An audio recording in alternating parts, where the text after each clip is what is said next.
Good morning everyone! For today's video, magpakabit ako ng gulay.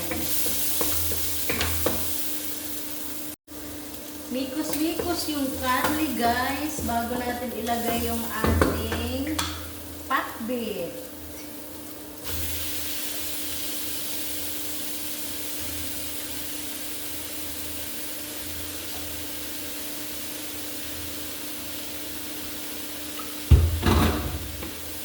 Mikos-mikos ulit.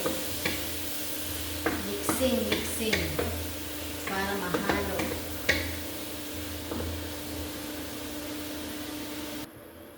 Maglagay na tayo ng ating pampalasa guys. Magic sarap.